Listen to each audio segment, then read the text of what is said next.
গল্পের নাম টর্চ। রচনা নারায়ণ গঙ্গোপাধ্যায়। ইন্সপেক্টর রাজেশবাবু এসে দেখলেন নন্দবাবুর হাত পা মুখ কষে কাপড় দিয়ে বাঁধা, চোখের তারা কপালে তুলে তিনি গোঁ গোঁ করছেন। সঙ্গের কনস্টেবল তার বাঁধন খুলে দিল। নন্দবাবু তখনও কথা বলতে পারছেন না, হাঁপাচ্ছেন। রাজেশবাবু একটু জিরিয়ে নেবার সময় দিলেন। ঢকঢক করে পুরো এক ঘটি জল খেয়ে নন্দবাবু ধাতস্থ হলেন একটু। তারপর হঠাৎ গুঙিয়ে উঠলেন, আমার ভাই মুকুন্দ, তার কি হয়েছে? একটু বিষণ্ণ মুখে রাজেশবাবু বললেন, আপনাকে দুঃসংবাদ দিচ্ছি, কিছু মনে করবেন না, তিনি খুন হয়েছেন। তার বুকে ছোঁড়া বেঁধানো। একটা চিৎকার করে নন্দবাবু অজ্ঞান হয়ে গেলেন। কিন্তু বেশিক্ষণ পুলিশের সামনে অজ্ঞান হয়ে থাকা যায় না, কাজেই উঠে বসতে হলো একটু পরে। রাজেশবাবু পকেট থেকে নোট বই আর পেন্সিল বের করলেন। দেখুন, লোক ধরবার সময় পরে অনেক পাবেন, কিন্তু হত্যাকারীকে আগে ধরবার চেষ্টা করা দরকার। সুতরাং দয়া করে আমাদের একটু সাহায্য করুন। ধরা গলায় নন্দবাবু বললেন, বলুন। আপনি তো পাটের দালালি করেন, আর আপনার ছোট ভাই মুকুন্দবাবু? ওর একটা জুয়েলারি দোকান আছে রাধাবাজারে। মাঝে মাঝে দু একটা হিরে টিরে সঙ্গে করে বাড়িতে আনতো, কী সব পরীক্ষা করতে এনে। আমি অনেকবার বলেছি, মুকুন্দ, বাড়িতে আমরা দুই ভাই মোটে থাকি, ওসব সর্বনেশে জিনিস আনিস নে। তা বলতে বলতে নন্দবাবু আবার ডুকরে কেঁদে উঠলেন।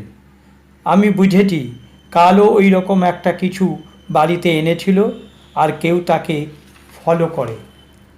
বাধা দিয়ে রাজেশবাবু বললেন, তাই সম্ভব, কিন্তু ওসব পরে হবে। তার আগে বলুন, কাল রাত্রে কি হয়েছিল?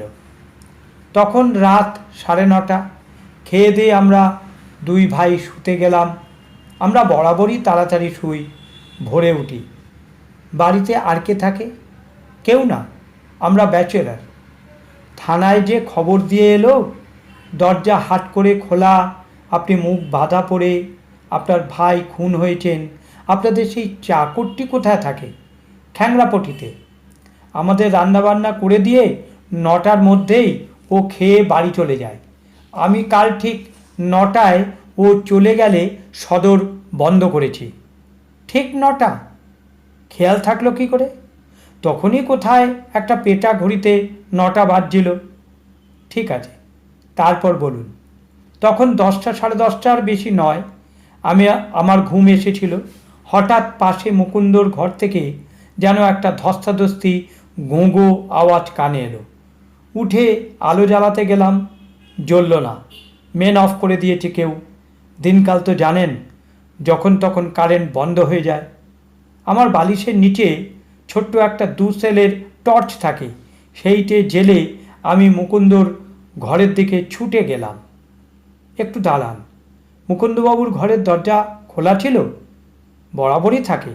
আমরা দু ভাই দরজা খুলে ঘুমোই। মারাত্মক অভ্যেস, এ কাজ কখনো করা উচিত নয়। সে থাক, তারপর কি দেখলেন?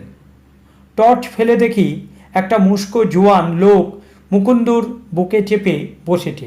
সে গোঁ গোঁ করছে।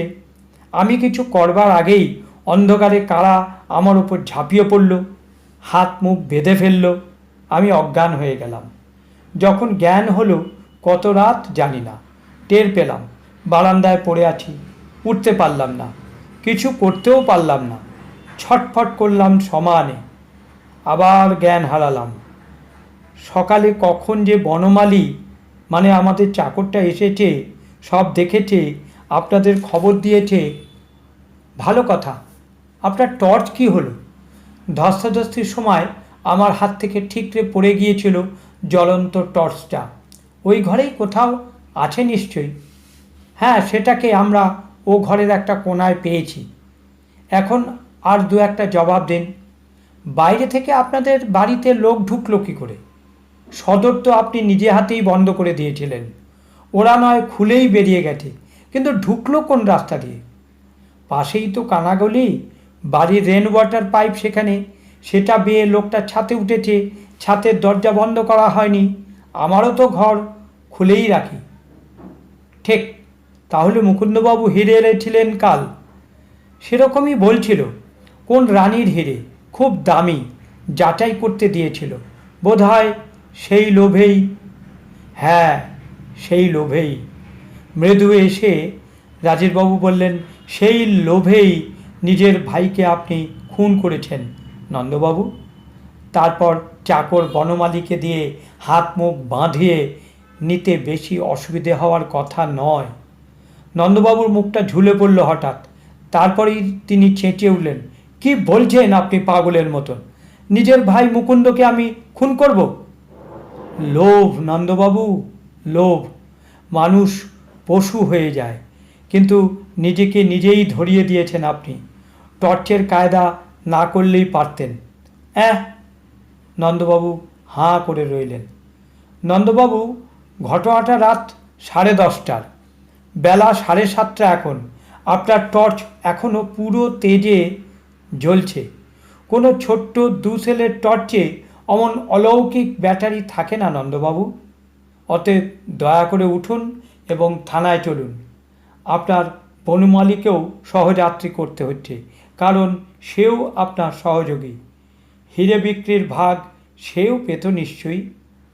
মাথায় শিকড় পড়া সাপের মতো নন্দবাবুর ঘাড় নুয়ে এলো। আজকের গল্প এখানেই শেষ হলো।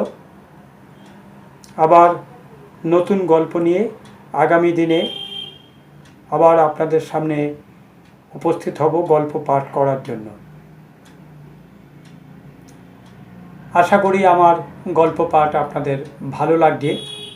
আমার গল্প পাঠ ভালো লাগলে অবশ্যই আমার চ্যানেলটিকে লাইক করুন। সেই সঙ্গে বলবো, আমার চ্যানেলটিকে আপনারা সাবস্ক্রাইব করুন এবং কমেন্টস বক্সে গুরুত্বপূর্ণ মতামত প্রদান করুন। আজকে এই পর্যন্তই। আবার নতুন গল্প আপনাদের শোনাবো আগামী দিনে। সামনেই কালী পুজো, দীপাবলির উৎসব। সেই দীপাবলির উৎসবের জন্য আগাম প্রীতি, শুভেচ্ছা, অভিনন্দন ও ভালোবাসা রইল সকলের জন্য। আপনারা সবাই ভালো থাকুন, সুস্থ থাকুন ও আনন্দে থাকুন। আজকে এই বলেই বিদায় নিচ্ছি। আবার আগামী দিনে অবশ্যই দেখা হবে আমার চ্যানেল গল্পকথা ও কবিতায়। নমস্কার।